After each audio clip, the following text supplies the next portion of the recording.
Welcome to Family Features, a podcast for anyone who wants to experience healthy relationships within their family. This is Dr. Corey Gilbert, and I'm honored to come alongside you to encourage, educate, and equip you as we focus on the different relationships that make us family. Let's get started and focus on today's feature. Hello, my name is Dr. Corey Gilbert, and welcome to the Family Features podcast. And today I have the honor of interviewing and having a great conversation with Debbie Elzea. So welcome, Debbie. Hi, nice to be here. I'm so excited about this conversation. This is such a needed conversation about a very sensitive topic, one that you want to be careful if who's listening and if you're depending on who you have around, kiddos around, because this is really, really important as we look at our intimacy with our spouses and especially with women's sexuality. So tell us a little bit about you and how you got to where you're at. So I'm a romantic, Corey. My passion is helping people stay together, to stay in love, stay passionate and connected.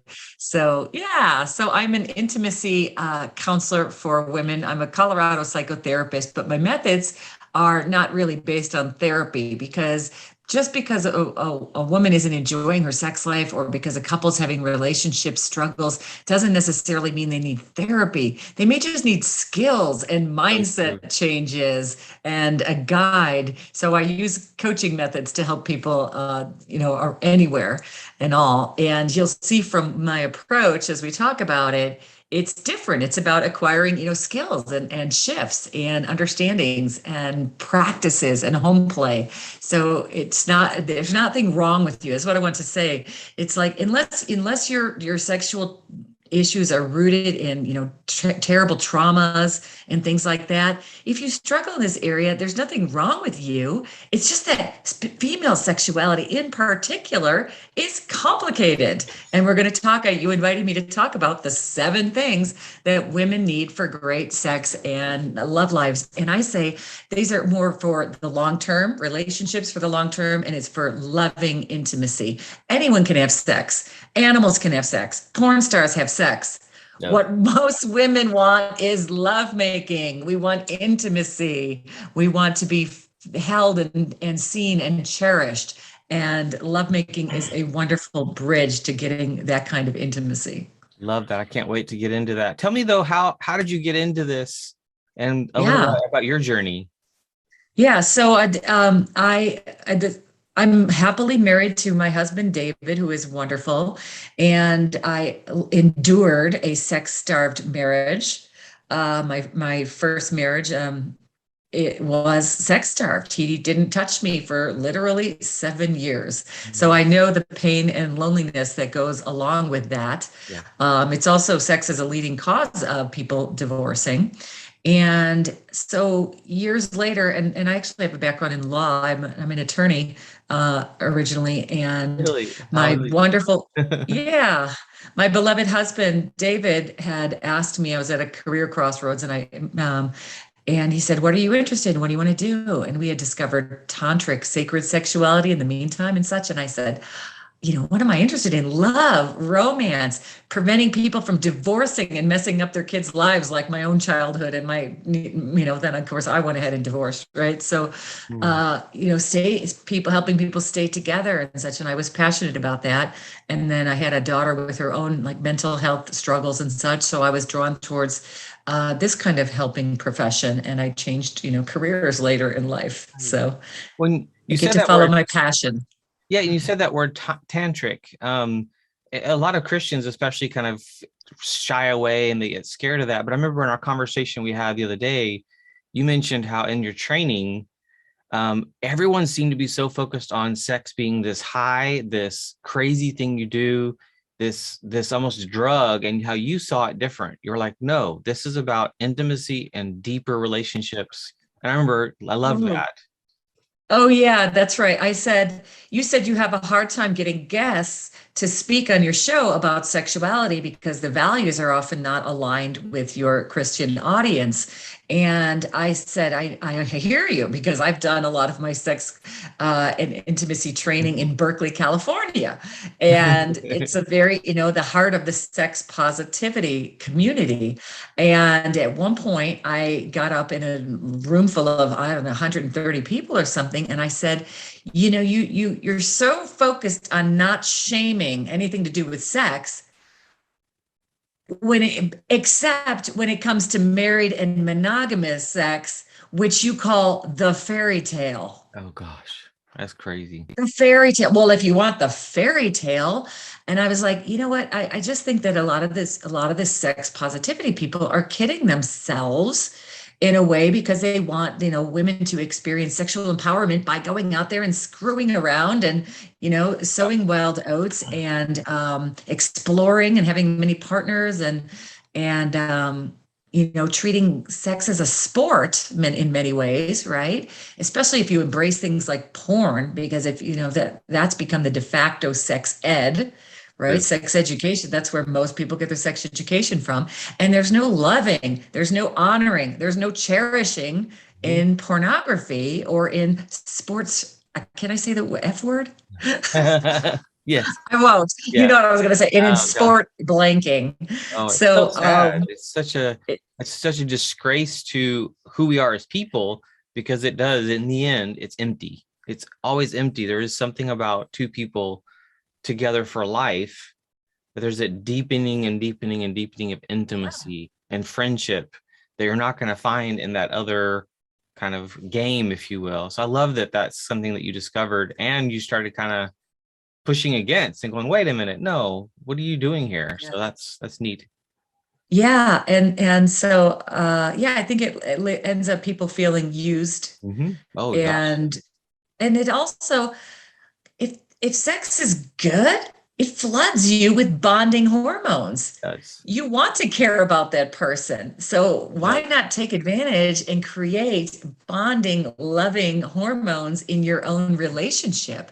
Because not having sex is not only a cause for like resentment and pain, it's also a lost opportunity of creating this wonderful physical bond that can carry off and over for days, this loving feeling after you've made love. I love that. I love the design of that, the design that God made of how when you have a healthy sexual relationship with your husband or your wife, it's bonding, and it keeps you wanting to come back, not only for more, but it actually lessens some of our other stress hormones. It actually keeps us, connected. And I think people miss that. It's more of like something you do versus are in a relationship. Let's go into so you have the seven, what is that for women? Well, I believe that women need 7 things to have great lovemaking over the long term. And people are like, how can you say that? How can you say all women need the same thing? And I'm like, look at the list. Okay. Which of these, if it was lacking in your love life, you are missing these. You are missing out on this. Which these 7 things, by the way, is on your website, moreintimacy.net.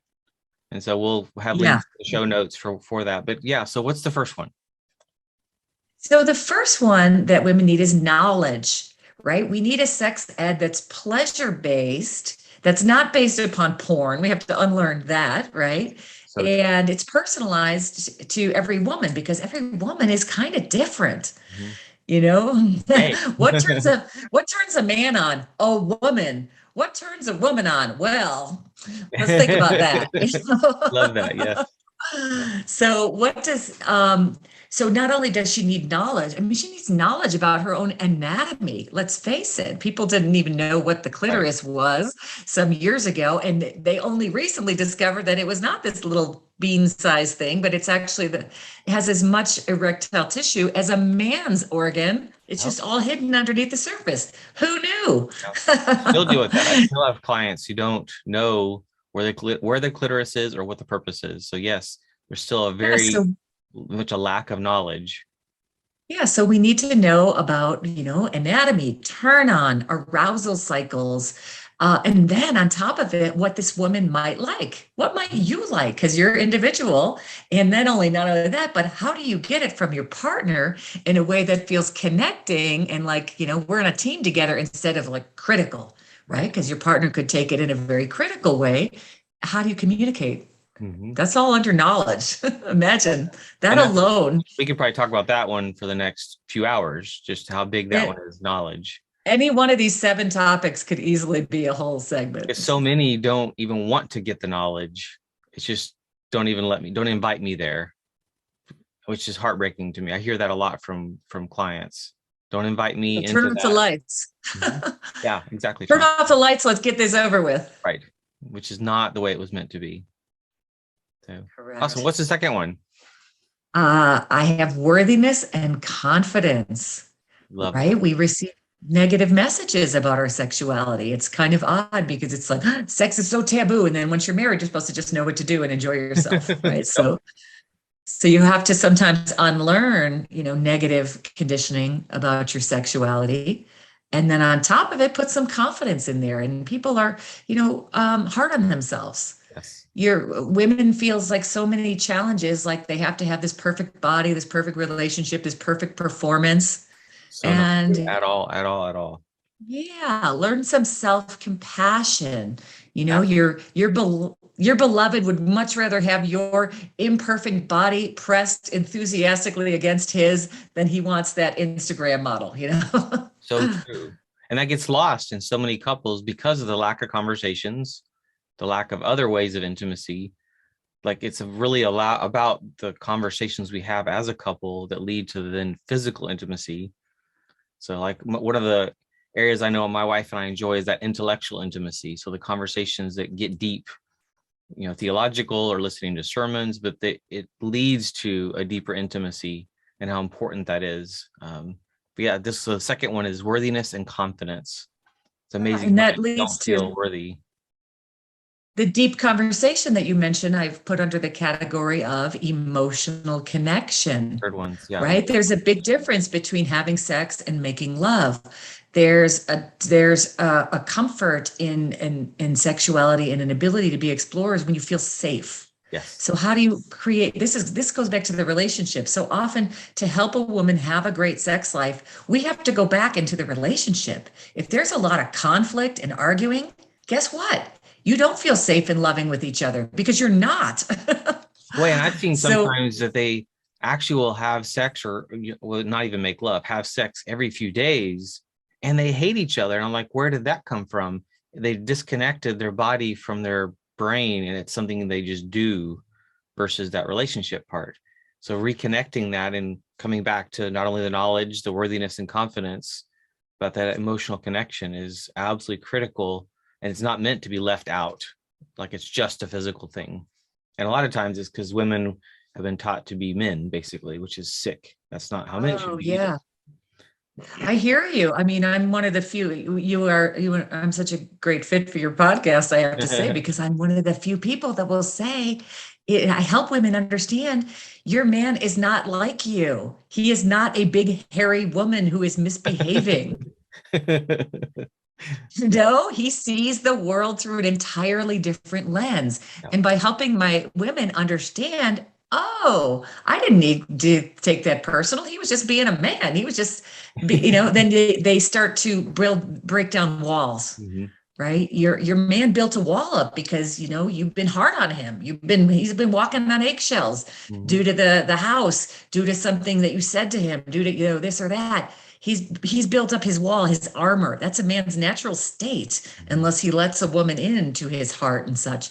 So I teach her intimacy skills about relating to a man in a way that your man really craves you treating him. We have to get rid of the nagging and the mothering and the criticism in order for him to give you this emotional connection that you desire. And put you on a pedestal and adore you. Yes. And then you are the actually most influential person in his life when you break that wall down. You are the one that can change who he is in ways that no other person can. I think that's bringing out the best in your man. It's like most women, they marry a guy, he seems like a prince. And one of two things happen. Corey, he turns into their king Oh, or he turns into a toad. well said. A good picture. Yeah. Right? It's like I ask him, what was it? It's like, oh, I have a Facebook group, right? It's very lively Facebook group. So often a woman will vent and say, my husband is a terrible, terrible one-sided post usually, right? And I'll be like, well, you married him, right? So what was he like at the beginning? And Yes. it's like, oh, he was wonderful. And he was wonderful for years often. Then I'm like, he's still that guy. What changed? Hmm. And you can often be like, oh, could it be those years I didn't have sex with him? Oh, could it be that time, when his mother-in-law moved in and all that stuff happened? What I mean? Something changed. Hmm. Yeah. And And a lot of how do we go crisis. back? Yeah, a lot of crisis in life. A lot of when kids come, things get difficult and we lose each other. We're not meant to lose each other. We're actually meant to dig in and be closer and be a team with kids. And as health issues come, we need to be closer. You name it, we should be getting closer. Yes, you can't neglect the relationship. Even when life happens, you gotta love your man. You gotta love your woman. You gotta make that a priority. Yeah. So how do you get this emotional connection back? Because emotional connection is often what makes a woman want to have sex. Yes, exactly. Yes. And ironically, here's something ironic. And in many relationships, she doesn't want sex because she doesn't feel emotionally connected to him. And he's not being nice and close and romantic. But here's the thing. He's not being that way because he's not getting sex and he's frustrated. Yep. He feels rejected. So it's often that somebody needs to go first, right? His heart is not open until his sexual needs are met. Her heart is not open until her emotional needs are met. Wait, her body is not open until her emotional needs are met. Yep. And we have this stalemate where, we are just roommates or, conflict and nobody's making love and nobody's lovers anymore. Which, if you think of that design, I really see it as a design that requires then relationship. It requires that we actually are a team. And so what's happening in our world is a push towards do it with anybody, anywhere, in any form or fashion, no boundaries. And it's like, no, there are serious boundaries because every couple then will have the things they will and won't do, boundaries of what they like physically won't do. And I think as you get to know them, you actually learn how to love them better, which is beautiful. Now, the fourth one is what? Time. Yes. So a couple of ways that manifests. One is prioritizing your lovemaking and giving it the time, not always being the last thing on your list when everything else is done, which makes it not likely to happen, or the thing you do right at bedtime when you're both exhausted, right? How do you prioritize your lovemaking? And the other part of that is because a woman's body often responds to slow touch and takes more time. How do you get the pacing so that you are a fully turned on woman? So true. So those are two very important. That when you do this, like when you put it on the calendar, if you will, don't put it on the calendar. Careful with that. But don't write sex on the calendar. Maybe have a symbol. But when you plan heart. How about a heart? That's great. But it's also the time that it takes. It's the whole idea of women and the wiring that they have of it's a slower kind of on ramp. And just know that if a man is a microwave, a woman is a crock pot. Yes, I love that picture. Love that. So how can someone really change the way they're doing it with the timepiece? What is it? Oh, many ways.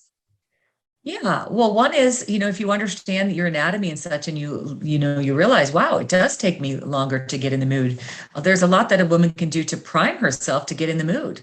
Let's face it, if we come into the bedroom in a busy, busy mind and we're stressed and we're distracted and we're thinking about the laundry and the job and all the other things, I say pity the fool that tries to seduce us. Right.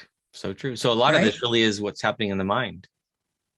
It's what's happening in the mind. And so she needs to then be like, before I show up, why don't I go take a bath, take a walk, clear my head, not scrolling, because scrolling is found to not relax you. That's a numbing behavior, right? So don't try to relax yourself with screen time because it's not genuinely working, right? It's the same way as many other aspects of self-care and taking care of yourself could, because you might need to take a little responsibility for let's get me in the mood in advance of making love. And you can easily do that when lovemaking is planned.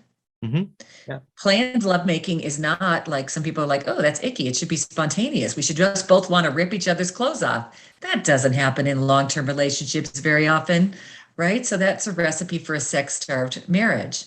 So what I suggest is that you have planned lovemaking time because anticipation boosts your mood sometimes for days in advance. Like, Exactly. oh, tomorrow's going to be fun, right? You can also get the mood boost and it's in advance and it's much more likely to happen. And that whole, ah, it's going to be fun. That's an attitudes versus, oh, it's tomorrow. Like the heart of the attitude towards the sexual part changes everything. So just seeing it as a positive thing that I'm going to enjoy this with my husband completely changes my body's response, my heart response, my head response, the whole of who I am, which is, I think, a really neat thing, but one that a lot of people don't make those connections. So we have Yeah. I knowledge, mean, all this is knowledge, worthiness and confidence, that emotional yeah. connection, time. Now the next one's interesting. Which one's number? What's number? Embodiment. Yeah, what does that mean? Well, it means being in the body because Not Corey, spectating. yeah, great lovemaking takes place within our senses, Mm-hmm. right? Our senses as opposed to up in our busy, busy, distracted heads, Yes. right? Our heads are full of thoughts, distraction, judgment. I always envy It's you so true. men, right? And you men don't realize often how distracted the female brain tends to be, right? We have a hard time, getting all our extraneous thoughts out and focusing. You men are so fortunate to have this nothing box where you can really just turn off your brain. There's a great, if you look on YouTube under that, there's a great pastor that does a skit on the Gunger. women's. Yeah, Yeah. Mark Gunger. He does this whole routine on the women's thought patterns are going from here to here to here to here, all connected by emotion, never forgetting things, Yeah. right? Like, the past and such is always present. And how men have this glorious nothing box Mm-hmm. where they're just like, it's their favorite place. And they love to even do nothing. Where like a woman's like, a man doing nothing? Here, you must do something here. And he's like, but I like doing nothing.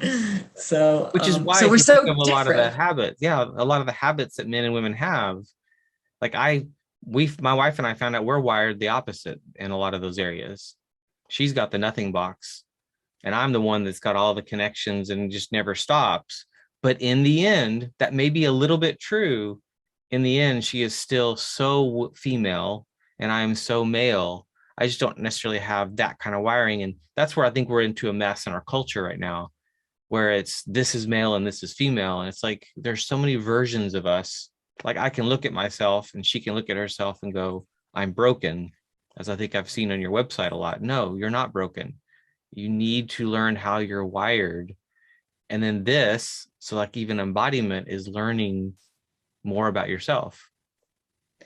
Well, actually, I would say it's more about learning practices So that practice, calm so the mind. This actual is actual practice based. skills.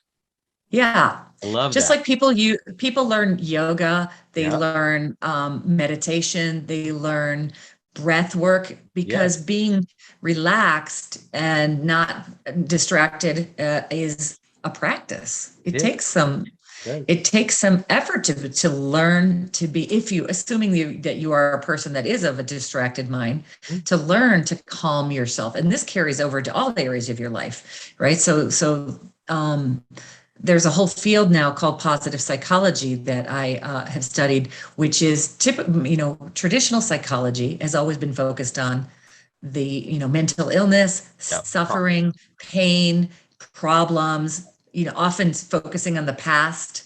Correct. Marriage counseling is what your partner, right? Yep. And the new field of positive psychology is, okay, what about taking individuals that are mentally healthy, but that want happier lives? They want more well-being, more resilience, more joy. And so they've actually been studying, it started in the Ivy League only about 15 years ago, the science of well-being. And it would include things like breathing, breath work to calm your nervous system within just a few breaths.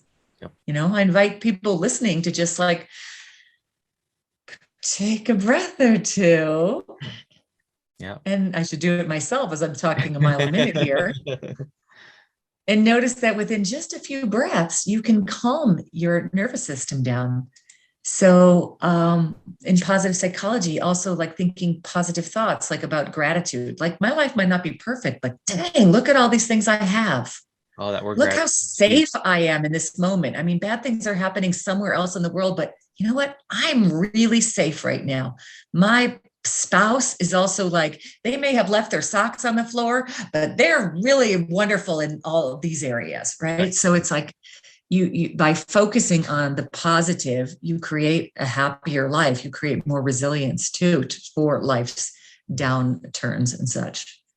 And with embodiment, you mentioned the mindfulness, the meditation, breath work. And those meditation tends to be more in the head, but the breath work is very much about your body needs to be able to calm down, but so does your mind. So it's kind of, again, both and. So being embodied, as in being present. What are some other skills that you actually kind of go into with this, with embodiment? Sound. Okay. Sound also relaxes you and puts you into pleasure, like maybe like a guided meditation okay, so let's say I would teach my woman and my gal a guided meditation and we make a recording of it so she could listen to it on her own. So I'm a big multitasker. So even in my embodiment exercises, I tend to do multitasking, right? So most of us can't meditate very well. It's hard. I mean, the point of meditating is actually to clear the mind. Like thoughts come in and you just push them aside and just return to breath, right? Push these thoughts aside like they are clouds on a summer day and return to just focus on kind of breathing and presence and nothing. So let's say I was to do a guided meditation for her. Well, I would have her breathe because it calms her nervous system. And then you would breathe deeply so that enough that you feel your belly rise and fall, right? Because most of us breathe shallowly. Correct. Yeah. All the time. Well, then because I like to multitask and turn this into a sexual exercise, let's bring this breath all the way in so that it fills our pelvic bowl, our pelvic floor, and we kind of notice it, right? And you notice it, does the breath have a temperature? Does it have a energy? And such. So you breathe. So breathing is a way to put you into a relaxed state. I mean, you could actually get into an aroused state just from some breathing exercises. And then you might add some sounds or words like, I love you, right? Words of like, I love you, or is a sound I like. Kind of vibrates. And it says yes. And it says, good. Yeah. So, and you mentioned the meditation, though. You mentioned emptying your mind, and that's where I think a lot of Christians go, no, you can't do that. But I love the way that you worded what you just said. You empty your mind, but you really don't. You focus it.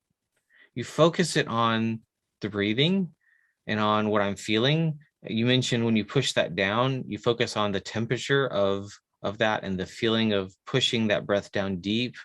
I love that, because if not careful as Christians, I see us kind of dismissing certain tools because of the potential connection to something that we don't even know really what it is. It's almost like it's foreign.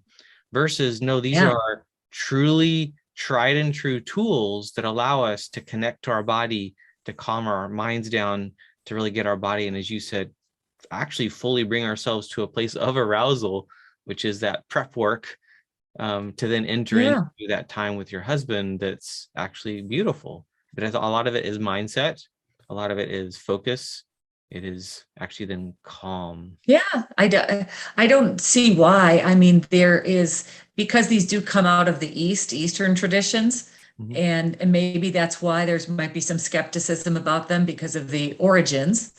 And but transcendental meditation has no religious connotation whatsoever. It's been scientifically proven.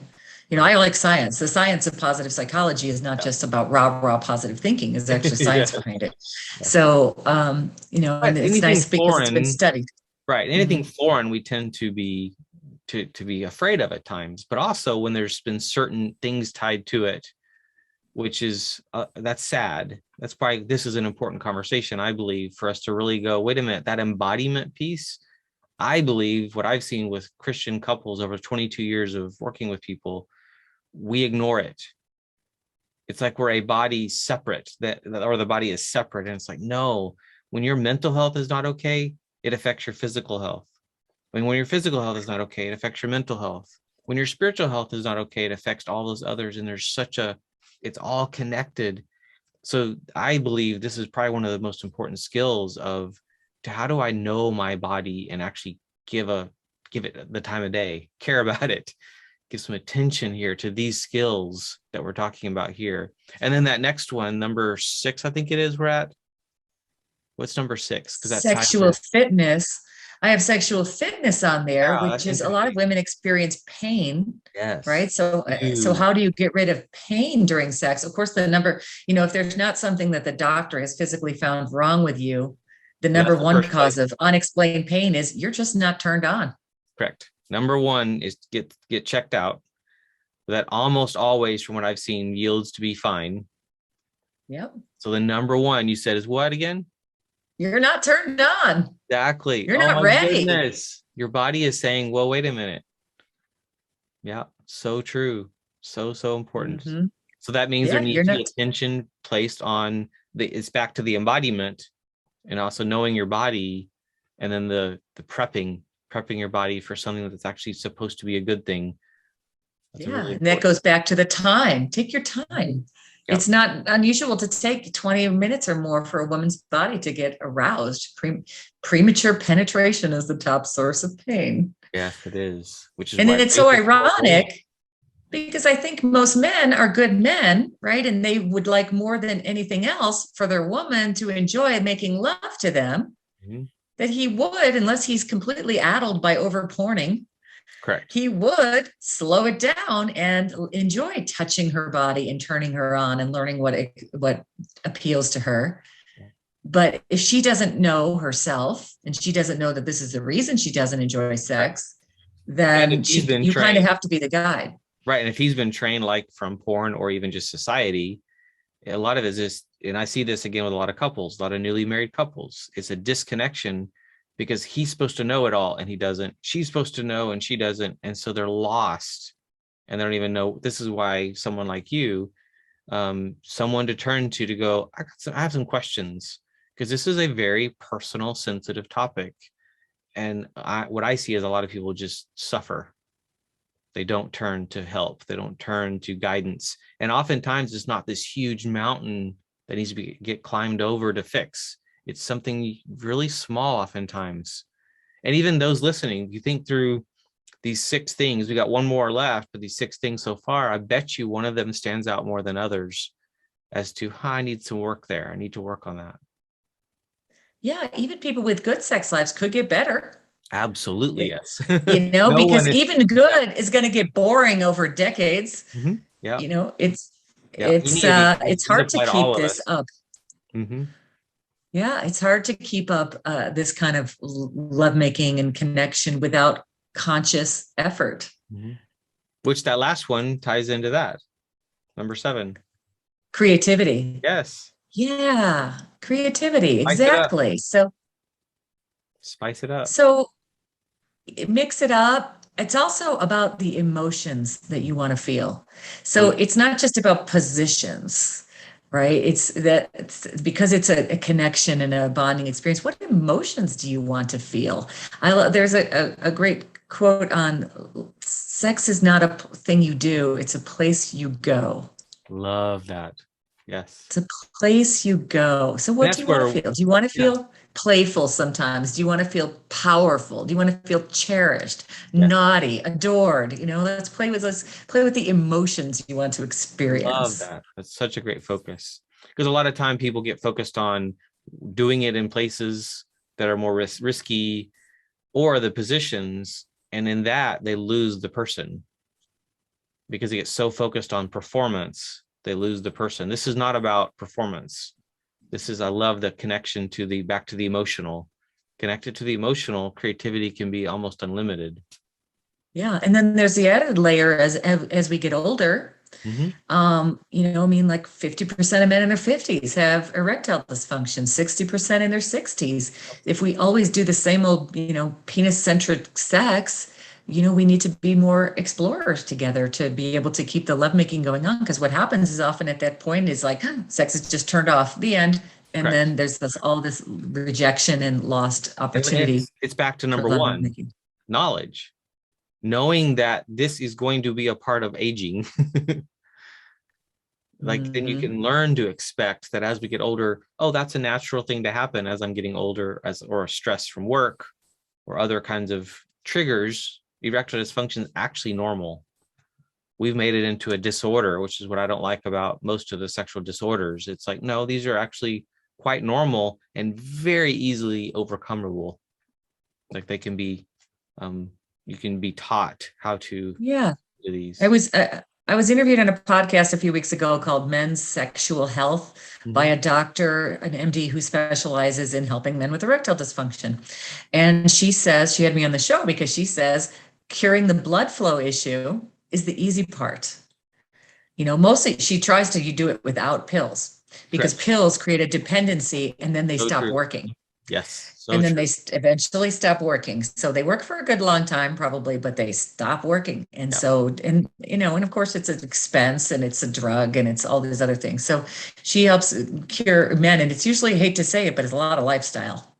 Correct. A lot It of really is. lack of fitness causing this, the medications the man is on, so there's a lifestyle changes and such, diet, exercise, maybe testosterone. But the point is that she makes is that about 50% is getting the erection, but 50% is what's going on in his head and in his relationship. Yeah. Does his relationship feel unsafe? Has his woman ever shamed him about this issue? Correct. Or did they fight all the time and he's afraid it will get used against Correct. him? So Are they bored? Is she like so grateful that he no longer pesters her for sex that she shows no desire for him? Because, you need desire to get aroused as a man. So, what can she do to turn on her desire? And maybe she oof. needs to do steps 1 through 6, Oh, I love those. And those are just layers of really important things that you just outlined there. So important. It's Uh, the complicated thing. it is, which actually comes back around to it requires relationship. This isn't something we just do. We act like it is something you just go do. And then we almost teach teenagers to go just, well, they're just going to go. No, this is something you are with someone else. And when you are with someone else over a long period of time, it gets more and more and more beautiful. But yes, it takes intentionality. It takes planning. It takes knowledge. It takes these focusing on the right things. It isn't something that just you flip a switch and just all of a sudden it's there and it works great. And it's worth it. So People invest so much money into their education, into their finances, into their career, all this time and effort, when really what could be more fulfilling to you, bring you more joy than your intimate relationship? And how much effort do people really put into making that fabulous? yes. Well, it's even I was thinking of marriage. You think of how much we spend on the wedding it's alone. That's the first. That's day what? Not even one. It's day zero. And, How much are you going to and spend on the marriage? On actually, you know what? You need to learn to fight better. You need to learn to handle and deal with in-laws or deal with differences. You're two very different people coming in together. There's a lot of learning to do. And so how important that is. And to have grace, goodness gracious. We act like we're supposed to just have it all together or know it all. Having grace is so critical. nice. Yeah. Most people, they spend a lot of money on the wedding and then don't invest in their marriage, financially again until the divorce. That's not something I would want anyone to go through. No, Now, no, it just can be reversed. this list that we just kind of went through, it's on your website, moreintimacy.net. And if you go to Mhm. moreintimacy.net, you can book a call, you can book a consult and get to know Debbie a little bit and then learn more about yourself. There's a Yeah. quiz that And they there's a take. quiz. The quiz will pinpoint which of these areas, Good. which Okay. is your top need. Is your top need that you're up in your head or that you feel insecure about your body or your relationship? Yeah. And then I So love yeah. looking at the love tips, the different stories there's just so much there for people to spend some time just learning from what you've already done, but then also what you do is work with people to help discover more about which of these areas. And you work with women, correct? I work with women. Yes. Yeah. Women that are listening, this is so important to invest in this and to make sure this is something that you're actually really comfortable with, so that, this is what I believe, we spend a lot of energy when it's something that's stressful and or not liked or tolerated, versus it doesn't take as much energy when we actually learn to love it. It's a good part of us. It's an important part of us, but it doesn't take as much energy when we actually put it, I believe, in the right place. And when it comes to the couple relationship, it takes more energy to stress about it and almost reject it than it does to actually lean in and really enjoy. Part of that involves discovering more about yourself. Here's why I can work with the woman only. I mean, if a couple really wanted to work with me as a couple, that could be, something discussed. But here's the woman has so much power to set the tone of the relationship, to create a loving dynamic, assuming she married a good guy, right? Who's not struggling with, addictions or other things that, So assuming she married a good guy, when she starts showing up as his girlfriend again, the gal he fell in love with, energetically, right? Time has changed. We don't look the same necessarily, but when she shows up happy, less stress, in a good mood, she draws her man towards her. He wants to be with you. When you start treating him with like this respect that he's craving and understanding, showing him the gratitude, he starts looking for ways to please you. Yes. So true. I love that. And then rocking each other's world in the bedroom. Now you're in this good lovers mood space together. I love that. She has so much power to change the dynamic of the relationship, even if there's already a lot of conflict. You don't have to go to every fight you're invited to. How to diffuse conflict. Oh, and that's the number one prior to the wedding, where you can look at how you handle conflict, not the topics, but how you handle it can really much predict how that marriage is going to go. And that's an important piece to learn how to engage well when it comes to the differences, and be curious, be open, be teachable. Someone who's not teachable is not someone you really want to be around in the end, because you're arrogant in that place, which is scary. And a lot of conflict is misunderstandings, just really misunderstandings. He said, she said, and they don't interpreting. Yeah. We view the world differently through our, different colored masculine, feminine glasses. And, it's almost taboo to even say this now in our gender neutralized society. It's kind of taboo to even say this, but yet that is often the case. Is you can't treat your man like your girlfriend and get the best out of him. Right. Right. Correct. You also, he can't perceive his wife as like mothering him, because that kills the erotic desire between the two of you. True. Yeah. Well, Debbie, it's been wonderful talking. I actually would love to continue this conversation in the future. This is so helpful, so good, so important. And those listening, moreintimacy.net, you can go and see a lot of what she's doing in her work, but also book a call and get some help, because this is a really, really important area to actually really invest in. And I promise you, it'll change your life, your marriage, your stress level. This is a really important part of the us, of how God created us. So thank you, Debbie, for your time. It's my pleasure. Thank you. Thank you for tuning in to the Family Features Podcast. It has been an honor to serve. Find out more about Dr. Gilbert and his resources for you and your family's growth and success at healinglives.com.